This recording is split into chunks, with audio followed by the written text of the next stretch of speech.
The gun comes up fast. Too fast to be a warning. A black Glock fills the window of a green Lamborghini, close enough to see the scratches, close enough to smell oil and fear. The officer doesn't shout. He doesn't hesitate. He aims. The albino girl doesn't flinch. No scream, no panic, just calm eyes catching the sunlight as if she already knows something he doesn't. The engine idles. A bee circles the gas station sign. And then, the officer freezes. Because in that exact second, he realizes the gun isn't the mistake. She is the person he never should have stopped. She is small in the doorway, but not diminished. Her hair is an unremarkable pale, pulled into a loose knot at the nape. Her skin is almost luminous under the midday glare. Her eyes are pale blue, sensitive to the brightness, and she's wearing sunglasses even in the shade.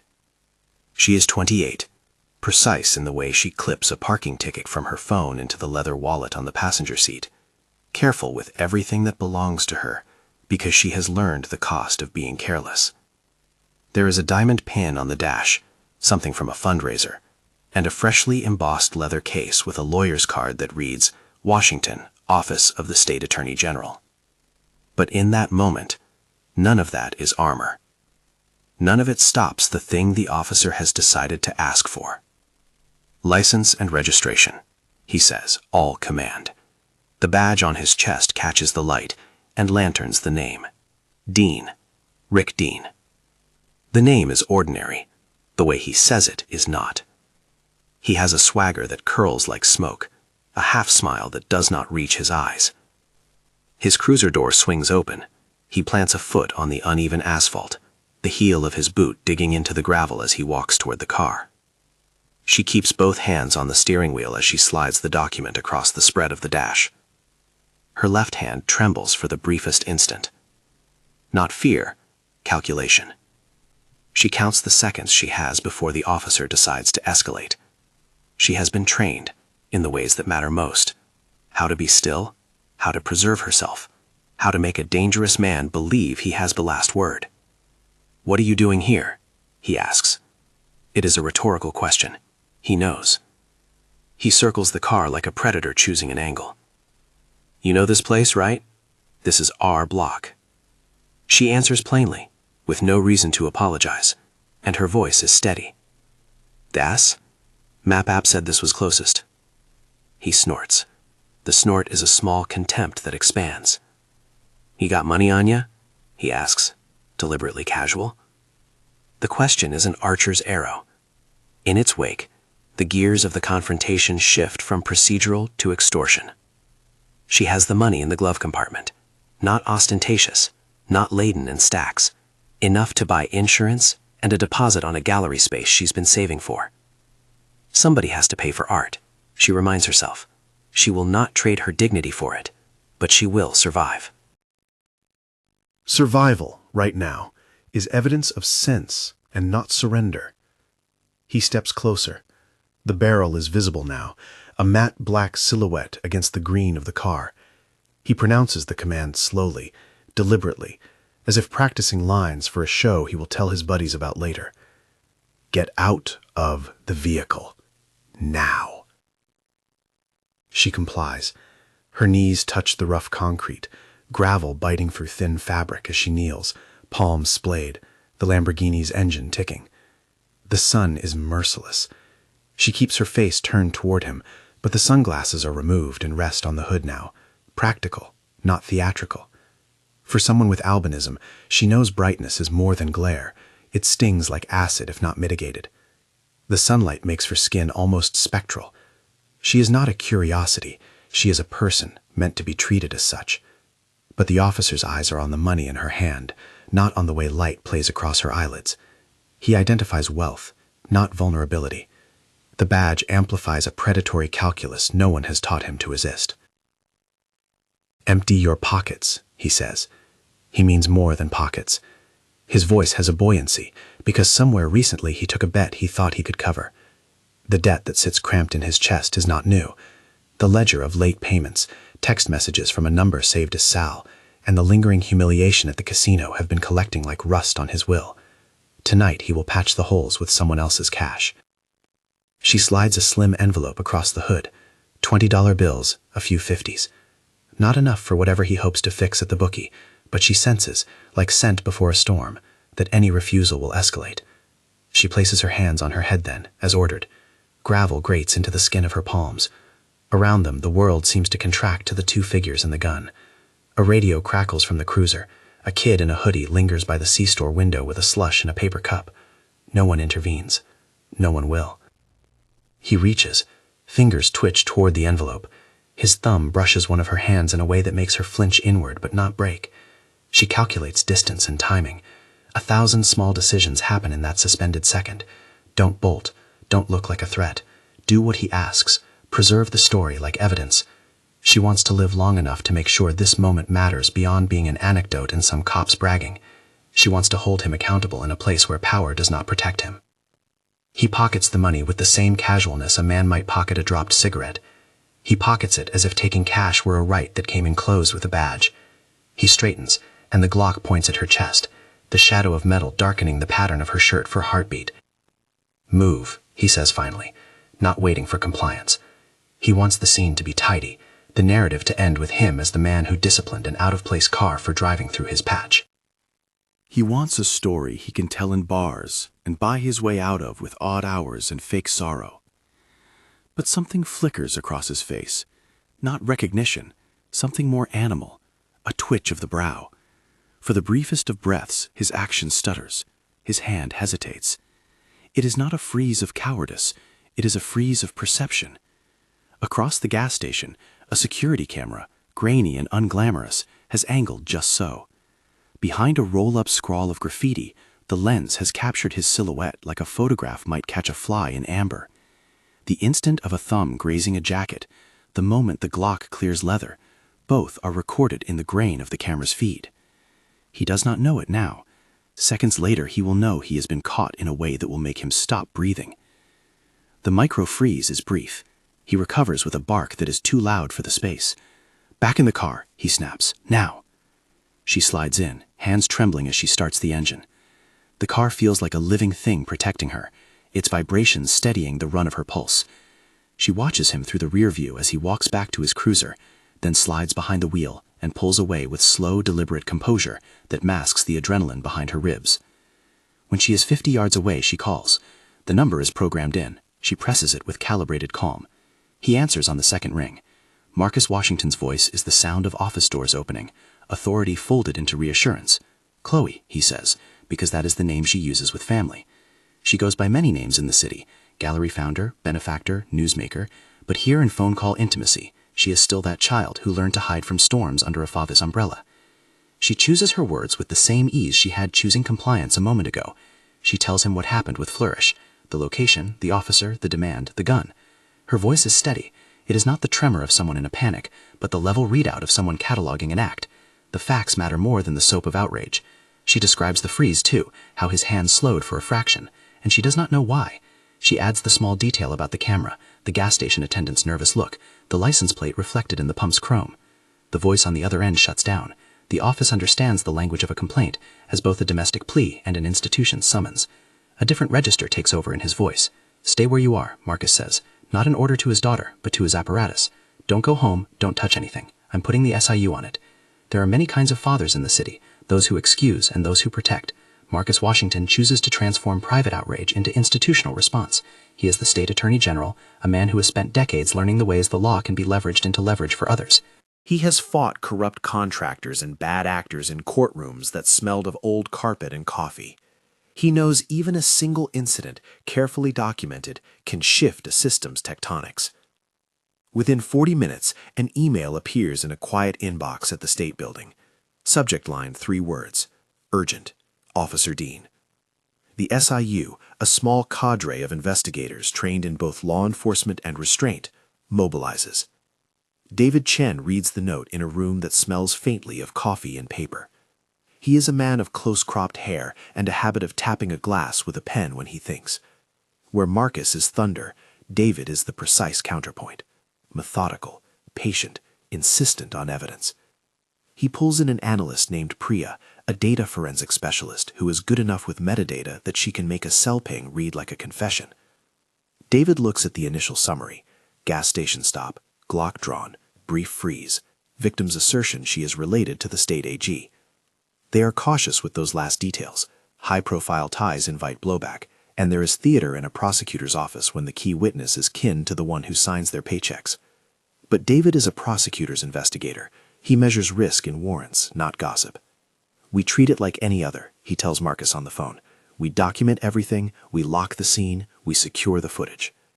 "Lock it," Marcus answers. There is no performance in his voice now, only age and urgency. "And find out why he froze." The SIU's first moves are textbook: canvass the station, preserve CCTV, take the attendant's statement, pull the pump camera feed, and drag license plate readers for the area. Priya hands over a headphone and runs a clip. The camera shakes, grain obscures detail, but it is enough. In a freeze frame you can see a silhouette pointing at a kneeling figure. It is not glamorous, it is precise. The angle is imperfect, but the motion is unmistakable. The Glock is in frame, albeit partially. Digital forensics begins to feel like slow surgery. The team files affidavits for emergency preservation of evidence, so the footage won't be wiped. They request the gas station's TVR drives. David notes timestamps, cross-references cell towers, and orders a prompt takedown, a subpoena to the plate reading network to pull every camera that could have seen that stretch of road in a 10-minute window. They ping the Lamborghini's telematics through the manufacturer's emergency line and get a precise route, archived for the morning. She had not been speeding. She had not been weaving. The car's system confirmed stopping patterns consistent with a gas station visit. Small details, but a map of truth is full of them. Meanwhile, inside a dim bar 3 miles away, a man named Sal, the bookie, taps his phone, reading the same breadcrumbs the SIU will chase later. Sal's real name is Salvatore Ruiz, but in most records, he is just a number of blotted ink and quick cash. He answers their call with a practiced nonchalance. He used to look at officers like Dean as a necessary expense. He paid them so they could afford their stories. But lately he has started to see the math. Loans not paid, bets missed, a man who bragged too loudly. His messages to Dean were clipped and urgent in the last week. "Cover me," and "You owe." The messages are a map to motive. The first silver line that ties motive to act appeared: threats from Sal, a voicemail where Dean's chuckle resolves into something more private. David's team listens to the file over and over. The audio alone will not convict, but in the mosaic of CCTV, GPS, and financial exchange, it is a vital shard. The pattern begins to emerge. Dean, driven by gambling losses, and the low-grade contempt of a cop who thinks his badge allows him to repair his luck with other people's wallets. Al, the facilitator who peeps the ledger, and a small, glaring miscalculation, the victim's affiliation, that will make the boast of a street extortion look amateurish when framed against a prosecutor's case. They move with the deliberate speed of bureaucracy in a small, focused unit. There is no triumphant marching toward a headline. There is only a refrigeration of details, a stacking of small evidentiary bricks. Priya pulls a subpoena for Dean's phone records, but the law requires probable cause for a warrant. Probable cause cannot be manufactured.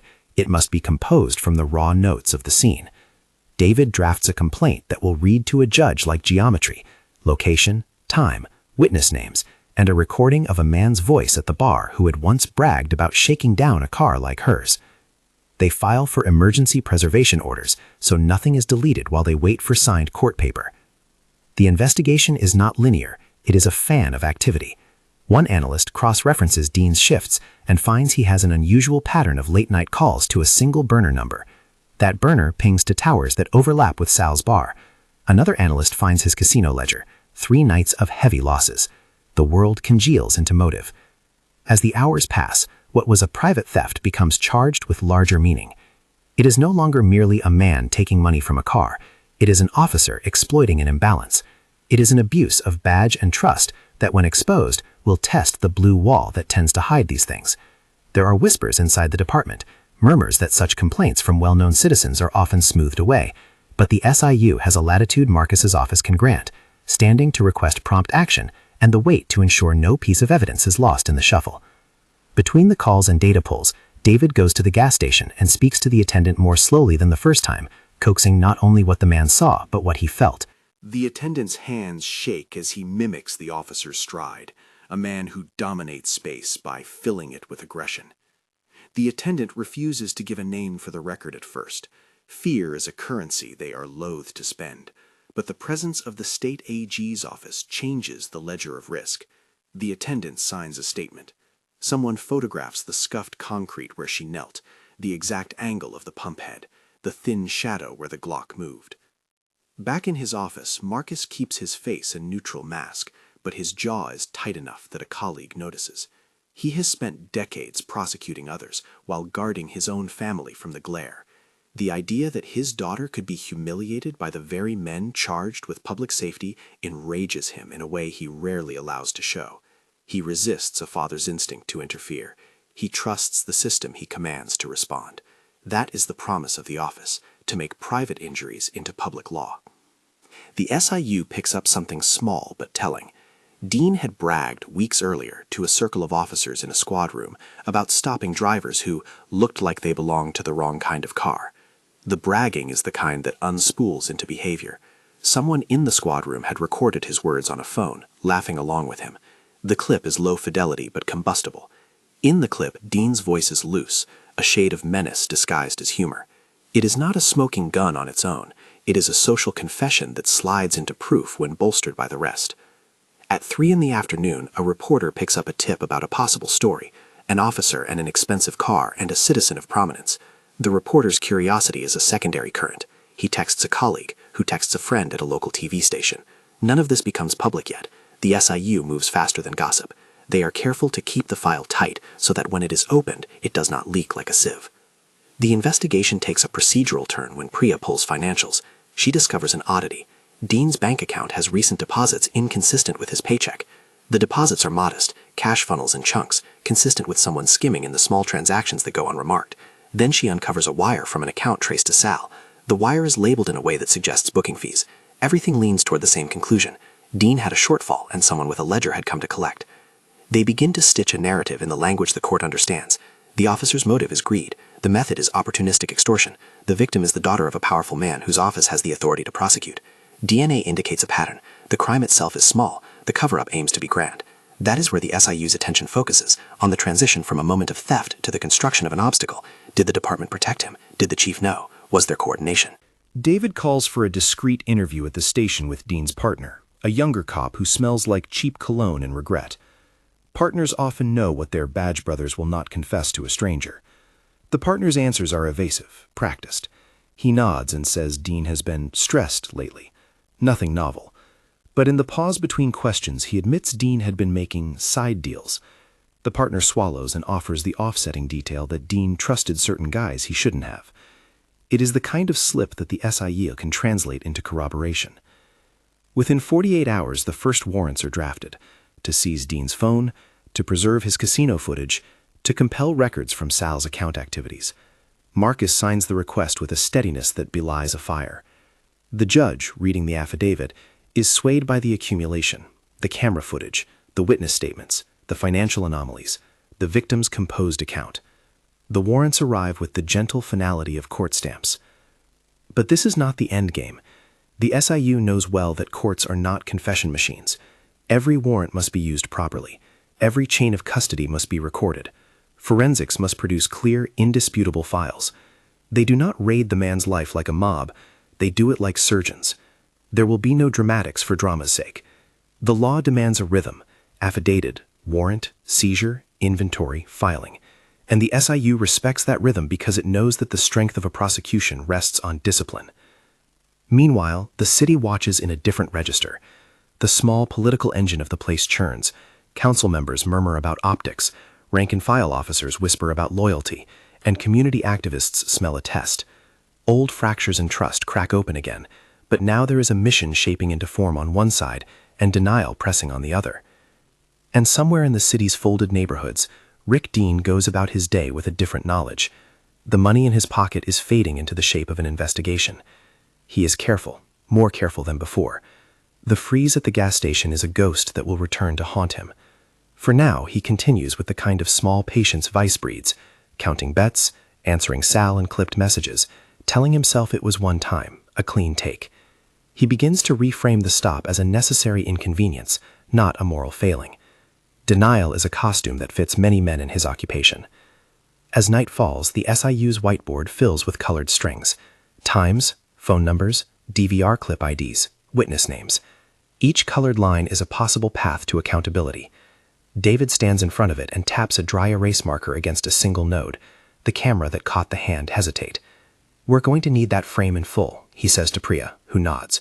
She will spend the night chasing the exact copy of the grainy footage, extracting pixels like teeth. The better the image, the more convincing the story. And the woman who knelt on the gravel drives home to an apartment filled with spare furniture and scented candles. She eats toast, washes her hands until her knuckles are wrinkled, and sits with a cup of tea to steady her breathing. She will not sleep well. The city will not forget, and she knows that her life is now porous to the public gaze. She turns the TV on to a muted news crawl and reads the headlines with a dull curiosity. Local art auction, mayor's fundraiser, police charity gala. She imagines walking into rooms where people will whisper, will judge, will say she was famous enough to be targeted. She feels the private humiliation like a bruise forming beneath the skin. A knock at her door shortly after midnight is unexpected. She opens to find an SIU investigator outside, a badge discreetly shown, an envelope handed over. Inside is a short note, a request to give a recorded statement. She signs the paper without drama. There is no flaring chest or overheated rhetoric. There is only the exercise of rights, the application of law. She wants this to matter, not for revenge, but for a ledger to balance. The camera of consequence, grainy, impersonal, yet potent, has recorded more than a gesture. It caught an officer exploiting the asymmetry of his position. The SIU's next steps will need to harden the picture into a case, a clear sequence of actions, corroborated by money trails and human testimony. The freeze at the gas station is not only an instant of hesitation, it is the beginning of the net that will close. Still, even as evidence accretes, the city's machinery of plausible deniability stirs. Chief Brian Miller, head of the municipal department, is a politician in uniform. He has spent a career managing optics as much as he has managed squads. When he hears a whisper that one of his officers may have extorted a driver in a high-end car, his first instinct is containment. He calls meetings that wear the mask of concern. He remembers careers, loyalty, and the chaos of scandal. He will, quietly, consult his inner circle about how to render this small event harmless. The SIU anticipates those maneuvers. They know the blue wall will shift to protect its own. That is why they move methodically and without flourish, because when the rope pulls taut, the prosecution must not be frayed by leaks or sloppy evidence. In the following days, David's team acquires another small but telling item, an audio clip of Dean at Sal's place, laughing about teaching a rich girl a lesson. He says the words carelessly, the kind of phrase that hints at contempt for someone who had, in his mind, crossed into territory where he could take it. The clip will have to be authenticated and its chain of custody precisely described to a jury someday, but on the whiteboard it glows like a red flag. The SIU decides to approach Sal, not to arrest him first, but to offer him a deal for cooperation in exchange for immunity from low-level charges. Sal's world is built on calculations. He knows what happens to bookies who refuse bargains. They go quiet or they go away. The offer of leniency cracks his composure like heat cracking a glaze. He will talk. He will speak of Dean's texts, of the sums, of the places where the bets were placed. He will, eventually, paint a portrait of a man whose gambling debt was a slow corrosion that manifested as opportunistic theft. When the words begin to fall into place, phone pings, DVR frames, Sal's confirmation, the SIU draws the lines that will become the scaffolding for a criminal case: extortion under color of authority, conspiracy to deprive, obstruction. The legal team consults with Marcus's office for charging strategy. For each proposed count, there is a risk calculus that is less about headlines than about the final verdict. They do not chase public fury, they chase conviction. At a small table in the AG's office, Marcus looks at the sequence and says nothing for a long time. Then he speaks with the terse economy of someone who understands the long arc of institutional reform. "We don't rush to charging only to see the case evaporate under cross-examination," he says. "We build solid." David nods. Solid is a word that carries tone, evidence, witnesses, chain of custody, corroboration. Marcus adds, almost as an afterthought, "We also make sure this doesn't disappear.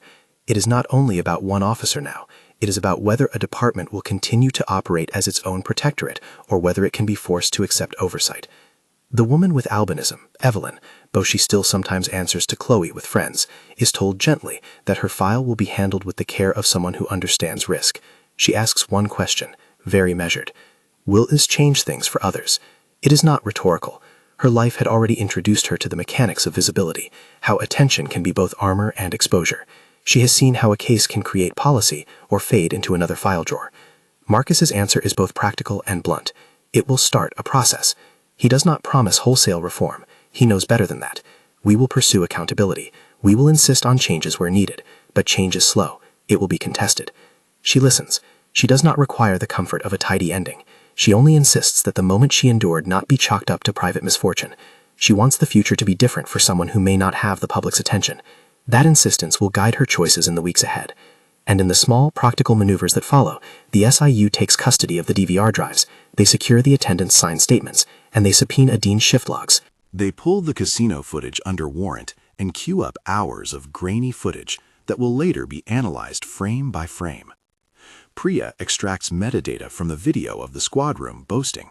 She proves its authenticity through timecode and device signatures. Each technical confirmation is a stitch in a quilt of admissibility the prosecution will present before a judge and a jury.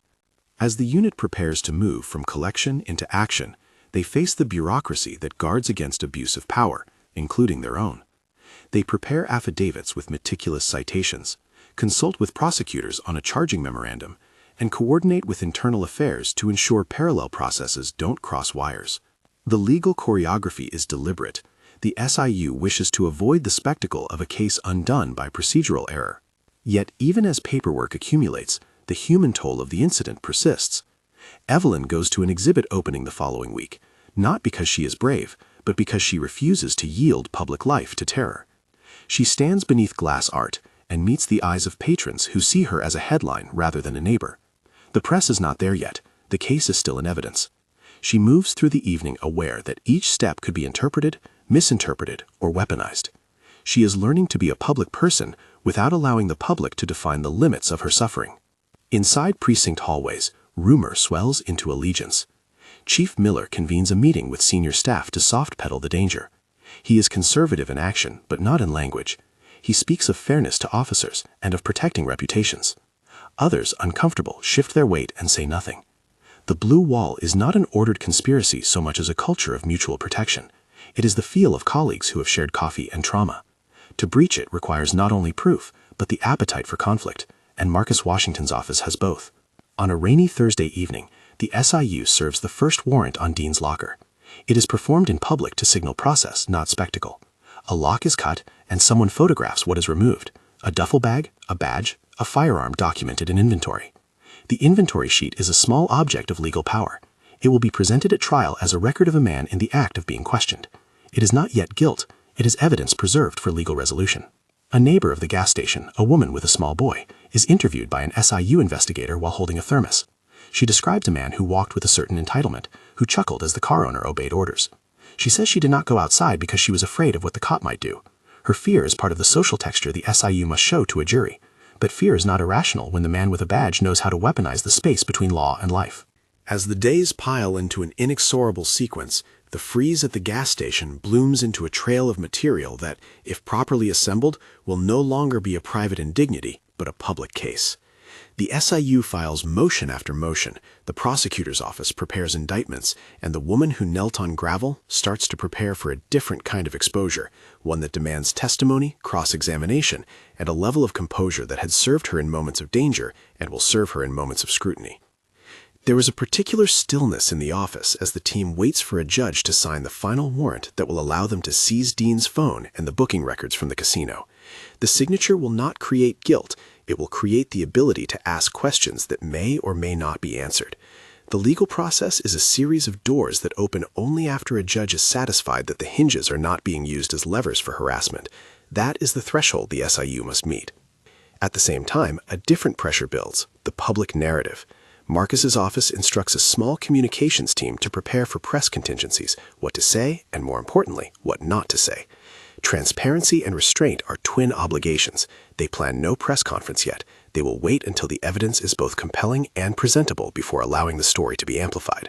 Not everyone likes restraint. Some want headlines now, but the SIU has learned that headlines can ruin cases faster than they can force reform. And what of Rick Dean? He sleeps fitfully, the freeze at the pump turning in his mind like a reel. He tells himself it was a mistake, an isolated incident, a push for cash. He calls Sal and says he needs to be careful. Sal answers with a laconic, measured reassurance that unnerves him. Somewhere in the city's lattice, allies and rivals note his unease and make quiet bets about his trajectory. The weeks that follow are a careful cadence of proof gathering. The SIU obtains the DVR footage in high fidelity, Priya cleans the audio, and an expert recovers a frame in which the Glock's serial numbers are partially visible from a distorted reflection in chrome. That frame will later be crucial. The chain of custody is annotated in a ledger. Every transfer of the hard drive bears a timestamp and a signature. Each signature is a tiny oath to the future jury that what they now hold is the same as what they will show in the courtroom. Evelyn sits in her father's office one evening and watches him fold a stack of reports like a man who knows how to fold trouble into policy. Is it better to be public, she asks. She is asking, too, whether her voice will help others or make her an example to be dissected and forgotten. Marcus looks at her and understands that the man with the gun did more than point metal at her body. He tried to erase her personhood with the performance of power. We will do this right, he says. We will make sure your name isn't the end of the story. If we can change a policy, change training, force an early warning system that flags officers like Dean before they escalate, then we will have done something that lasts. Her face is unreadable for a beat. She is not naive. She knows change is not linear. Ding of the sun in her eyes, and the way a man's hand hovered, and then stuttered. That stutter is now a hinge. You can't promise me perfection, she says, but make the work real. We will, he replies. The work becomes real in the small acts of legal labor, subpoena signed, search warrants executed carefully at dawn, forensic reports compiled. The SIU prepares for the moment when the case will no longer be a quiet file, but a public demonstration that authority has limits. The SIU prepares for the moment when the case will no longer be a quiet file, but a public demonstration that authority has limits. They rehearse the legal choreography until habit flattens the edges. Affidavit, warrant, seizure, inventory. They rehearse the tactical choreography the same way. Timings, roles, contingency plans. Because the difference between a careful operation and chaos often lives in the small things. At 04:30, the city is a slow inhale. Streetlights bloom over damp concrete. The SIU moves like a shadow. David Chen stands in a van with a tablet, watching the live feed from a surveillance team 2 blocks away. Officers in plain clothes fit body armor over jackets and check the secure list of items to seize. The tactical team straps on helmets, checks magazines twice, communicates in clipped codes. A prosecutor from Marcus's office is present to ensure the warrants are executed in a manner that preserves evidentiary integrity. They approach Rick Dean's house the way surgeons surround an operating room. Cars slip into side streets to reduce visible presence. The lead tactician taps the glassed window once, a signal, and the flashbang detonates at the door with a sound that is more ruin than punctuation. A moment later, a crash of entry and movement fills the frame. Boots, gloved hands, the bright sheen of badges. Dean comes out of the bedroom in a t-shirt and breathes confusion into the air. There is no cinematic chase. There is the practical, cold precision of men and women who have rehearsed restraint and the quiet insistence of law behind their presence. Dean is handcuffed on the front lawn as children in a neighboring house press faces to curtains. His wife watches from the doorway, her expression a theater of shock and indignation. An officer reads a warrant, another inventories a safe, cash in a sock, a roll of receipts, a worn spiral notebook with notations and names, a burner phone tucked under a couch cushion. The items are photographed, labeled, and placed in numbered evidence bags with a care that turns humble plastic into legal talismans. The neighbors gather in awkward clumps. Someone records the scene on a phone. Someone turns it off. Reporters, who had been tipped to a warrant application, are kept on the perimeter. No one shouts. The arrest ripples through the precinct. Dean's cruiser is towed under inventory. His locker is cataloged. His assigned weapon is processed. The inventory sheet will be read in a courtroom one day, every checked box a proof of custody. Seizing evidence is not the end of the story. It is instead the first chapter of a more demanding narrative. Forensics comb the phone for texts and calls, isolate audio files for authentication, extract deleted messages, and map the web of contacts. Priya's lab turns what were once opaque data into a constellation. Timestamps, cell tower triangulations, and financial transfers. Dean's burner pings follow a pattern, A contact labeled Sal appears repeatedly across odd hours. Small deposits appear in Dean's bank, chalked up to cash income inconsistent with a patrolman's wage. The spiral notebook reveals shorthand notes, amounts owed, dates, an ugly ledger of private transactions. The press conference, when it comes, is measured. The AG's office does not want to stage victory. They want to convey that the law is acting, not grandstanding. Marcus Washington speaks from behind a lectern, voice steady and precise. This office requested a thorough investigation when we received a complaint alleging misconduct, he says. He names the SIU and the charges filed without commentary that could taint jurors. He thanks the investigators, the witnesses who came forward, and reminds the public that the presumption of innocence is a legal principle. He does not mention his daughter by name in the initial release. The uniformed press photographers click like rain.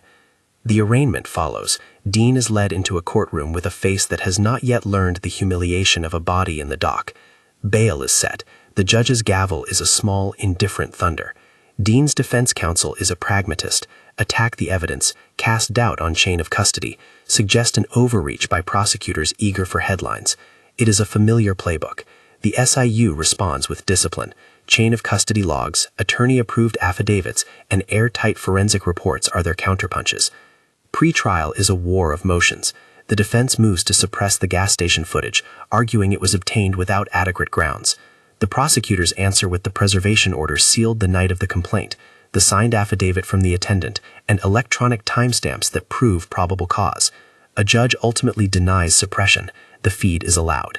It contains the instant the world will replay for the jurors, the silhouette, the gun, the kneel. The defense files to exclude the bar audio and to impeach Sal's credibility, given his role as a bookie.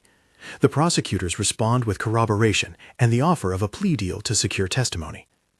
The plea bargaining theater is not purely transactional. Sal studies the offer in a dim room, the gravity of cooperating weighing like gravity. His world has taught him how to calculate survival.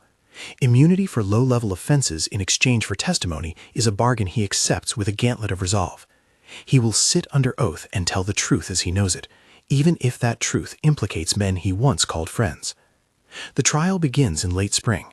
The courthouse is crowded, family seats filled with well-wishers, a scattering of activists from community groups who bring the moral stakes, and a few uniformed officers who choose public distance. Cameras are barred from the courtroom, but the press waits outside like a gathered weather front. Jurors are selected from a cross-section: teachers, clerks, retired military. They are admonished to leave preconceptions at the door. They do. Opening statements set the frame. The prosecutor's opening is plain and hard. This case is about a use of power turned to private ends, she says. You will hear how an officer exploited a moment and then tried to hide it. You will hear the voice of the man who did it, and you will see the record of the act. We will ask you to judge the conduct against the law and the proof. The defense, in turn, promises to paint the episode as a misremembered encounter, to suggest that the film is grainy and that coincidence can masquerade as pattern. The theater of narrative begins. The prosecution presents its exhibits methodically. The gas station footage is admitted and played for the jury on a muted monitor. The green car slides in, the officer draws, the kneel, the hand hovering. The clip is grainy but unmistakable. Priya testifies about metadata, timecodes, and authentication. Her calm voice explains the science with a patience that protects the technical from the rhetorical. Jurors watch pixels, they watch intention through grain. Then the line of witnesses begins, each one a small human element in the architecture of proof. The gas station attendant testifies with a tremor that is steadier under oath. He describes what he saw and signs the official paperwork that made the preservation order possible. The SIU investigator details the seizure inventory. An analyst explains the GPS route from the Lamborghini's telematics. It matches the account of a simple gas stop.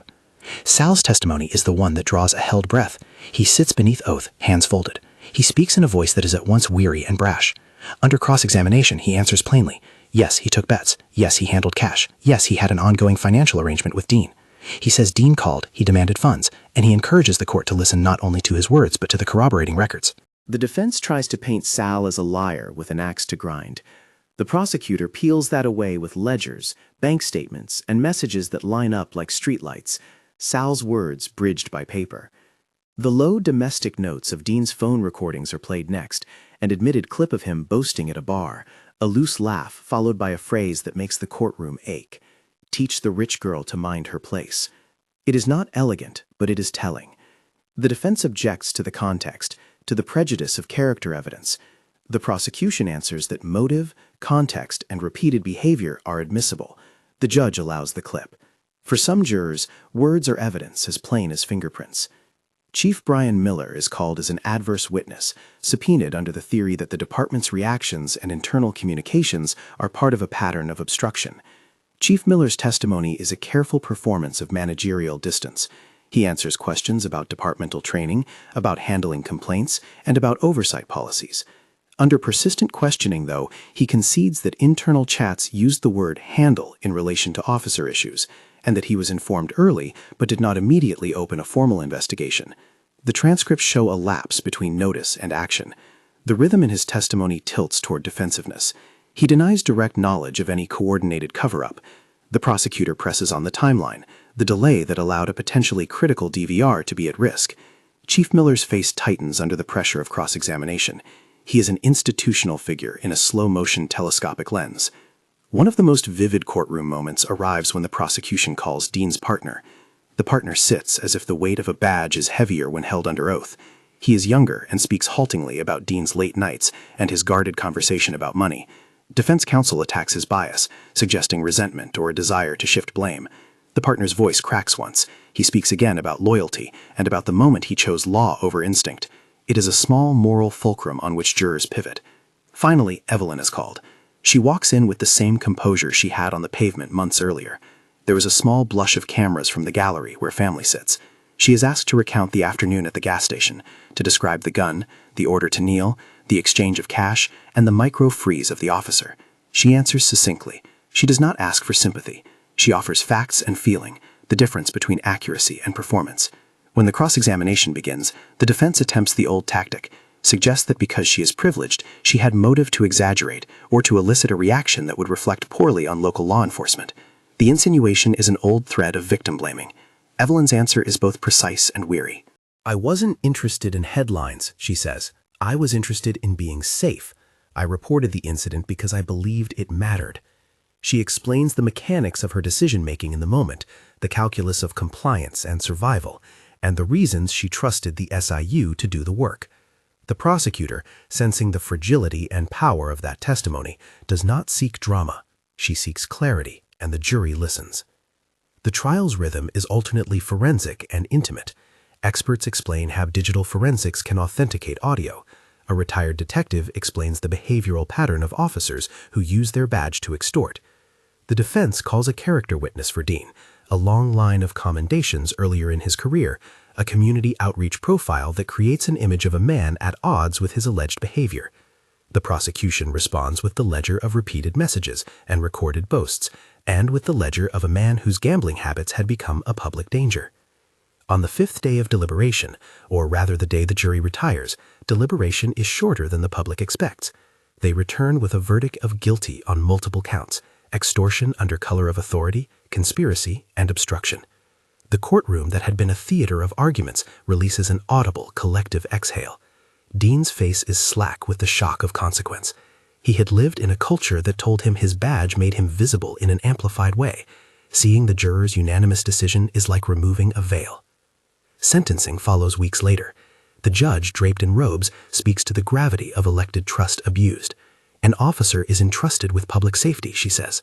"When that trust is converted into a personal ledger of gain, the harm is not only to the individual who was targeted, but to every citizen who must depend on the same badge for protection." She imposes a sentence intended to be meaningful, lengthy, and intentionally so.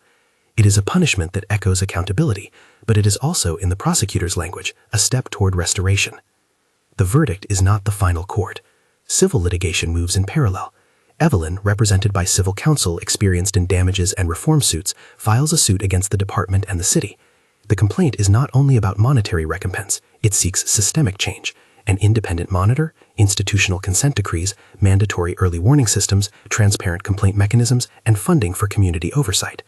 The city's lawyers enter into negotiation with an appreciation for risk, the cost of litigation, and the public relations damage from an extended fight.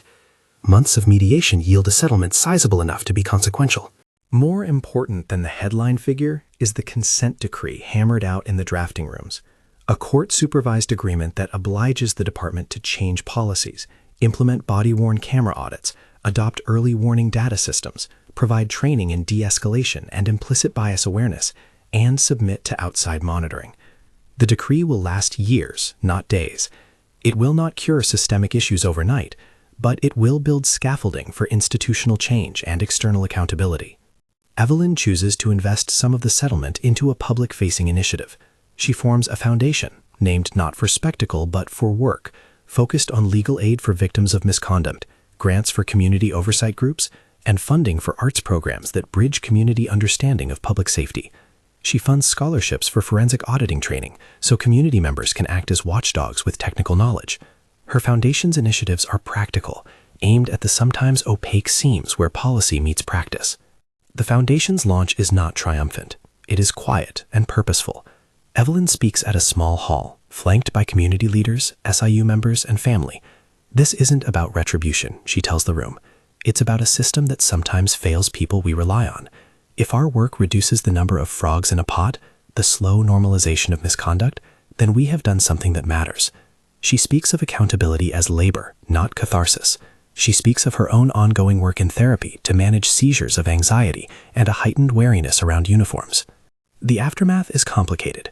The consent decree creates new tensions inside the department. Some officers resent the scrutiny and publicly decry the judgment as a politically motivated overreach. Others, particularly younger officers, embrace the training and the transparency with a cautious optimism, relieved that clear standards now exist. Chief Miller resigns after months of pressure. A new chief with a reputation for reform is appointed, and the first acts are administrative. The implementation of an early warning system that flags officers with repeated citizen complaints, mandatory counseling, and mandatory de-escalation training. The monitoring team produces monthly reports that are public-facing and granular, numbers of complaints, timelines of investigations, compliance rates. The City Council votes for additional funding for community liaison programs.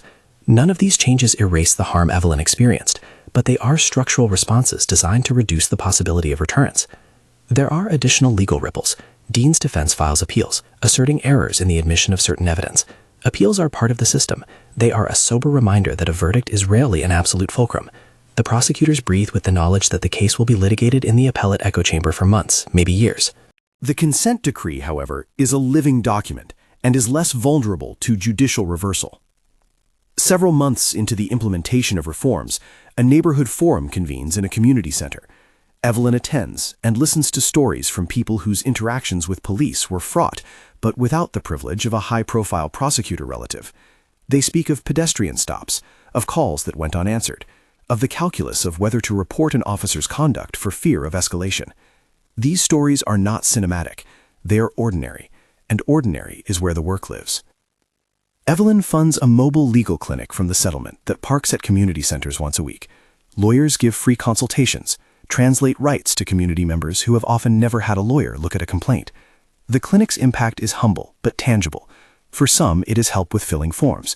For others, it is support to file complaints that are then taken seriously because of new oversight channels. Evelyn speaks at a local high school about civic agency and safety, about how law is a public practice, not merely a courtroom spectacle. In interviews, she resists the urge to make her story solely about herself. She refuses the role of a martyr or a hero. Instead, she emphasizes a quieter narrative, the story of how accountability can be built, brick by patient brick. Justice is less about spectacle and more about systems, she tells a local paper. We changed the conditions that allowed this to happen. It's necessary work and long. The SIU itself becomes a model of deliberate restraint. David Chen is promoted in internal ranks for his measured handling of the case. The team receives modest commendations for their discipline. The SIU's playbook, careful preservation, meticulous chain of custody, and the refusal to play to cameras, becomes a template for other jurisdictions, watching how a high-profile case can be handled with legal integrity. Marcus Washington insists on procedural adherence at every step. He will not let his office be accused of using power for personal ends. The integrity of the process is the armor that allows public confidence to start to reassemble. Evelyn's private life remains altered. She sleeps less easily. Crowds draw out flares of anxiety. The visual memory of gravel in her palms is a recurring, unwelcome chapter. Therapy helps, and so does a small, practical routine. She teaches a weekly art class for survivors of police misconduct at the Foundation's community center. The class is a soft, practical space where paint and voice come together, where the body's memory of trauma can, in small ways, be rescripted into something resembling agency. She finds that the steady physical work of shaping clay or mixing pigment is often more restorative than argument. A year after the verdict, the city publishes a report summarizing the consent decree's first-year milestones: new training hours logged, percentage decrease in unresolved complaints, an early warning system that flagged 8 officers for review and resulted in targeted interventions for 4. The report is not triumphalist. It contains a frank accounting of resistance, of delayed compliance in some divisions, and of the human labor required to maintain change. Activists note that not every flagged officer was removed from duty. They press for more stringent thresholds. The city promises to refine metrics. The public learns that institutional change is messy, incremental, and contested. Meanwhile, Rick Dean serves his sentence. Prison is not penance for everyone in the same way. It is a place of routines that recalibrate the shape of a life. Reporters file occasional updates: a transfer, a disciplinary infraction, a letter to the court, small administrative echoes rather than moral reckonings. The legal system has spoken to his criminality. Restraint instead of vengeance remains the moral posture of those who brought him to account. The story's moral arc is not neat. Some officers maintain loyalty to Dean, claiming he is a victim of an overzealous prosecution. Others use his downfall as an impetus to examine their own conduct. Civil society groups push for legislative attention, funding for broader oversight, transparent officer complaint databases, and legislative measures incentivizing early psychological support for officers. Some local politicians grudgingly support reform, sensing the political winds have shifted. Others posture in opposition. Change is, as Marcus had warned his daughter, a process, not an event.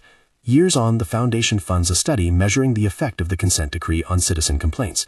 The study's early findings are cautious: a measurable decline in repeat complaint officers and a modest increase in community reporting, which the researchers interpret as increased trust in internal mechanisms.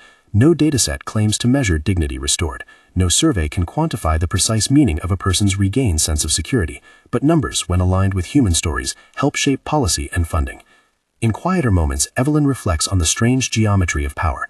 She, who had been both targeted and drawn into the machinery of state accountability, now sits on the other side of lines she had once only observed. She contemplates the impulse to see every adversary as irredeemable and the risk of letting moral urgency collapse into retribution. She resists the simple narratives that social media prefers: instant catharsis in 280 characters.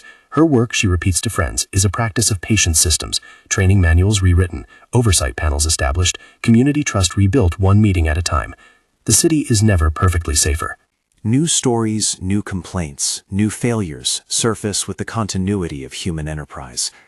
That is the difficult truth of institutional work. No verdict alone repairs the relational ruptures between citizens and the institutions charged to protect them. What changes is the scaffolding. Complaints now have a clearer path.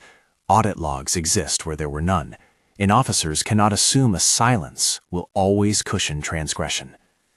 At a small dedication ceremony for a community art installation funded by her foundation, Evelyn watches children run under a sculpture of folded metal that catches light like facets on a jewel. The sculpture is called Holding Space and is intended to celebrate resilience, small, visible, and public.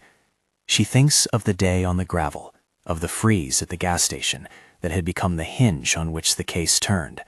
She thinks of the many unnamed gestures of courage: an attendant who signed a form, a partner who chose truth over silence, a bookie who turned a ledger into testimony. She thinks of everyone who had acted as nodes in a vast network of accountability. She does not mistake the outcome for a cure. The consent decree will require monitoring. The new chief will face resistance. The blue wall as a concept will reconstitute in new forms if vigilance wanes. But she also knows that institutions change when small, disciplined acts accumulate into policy, and when ordinary people claim their rights and hold those who serve them to account.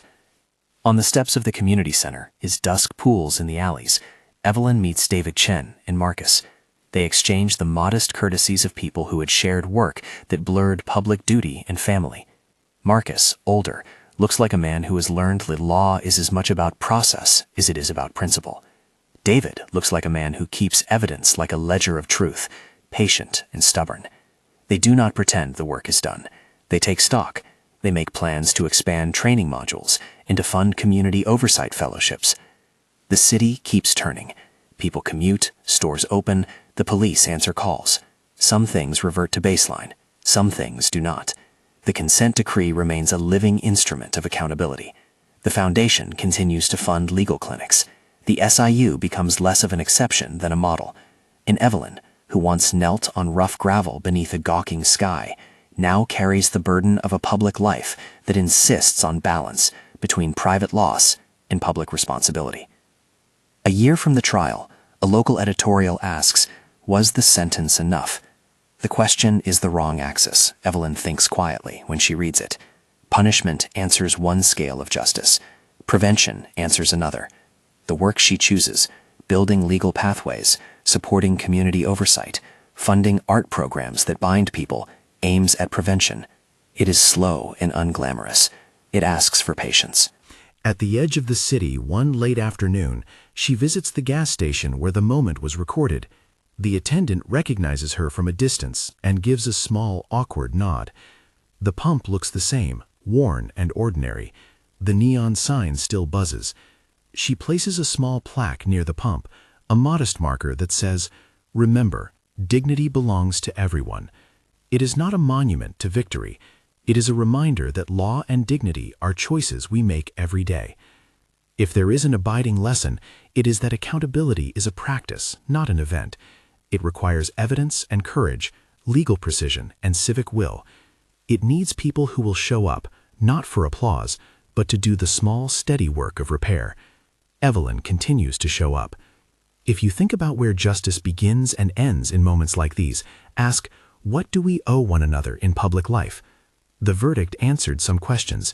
The consent decree built others. The work goes on. If this story mattered to you, tell us what you think. Did the sentence fit the crime? Share your thoughts below and subscribe for more careful investigations into how power is used and how we hold it to account.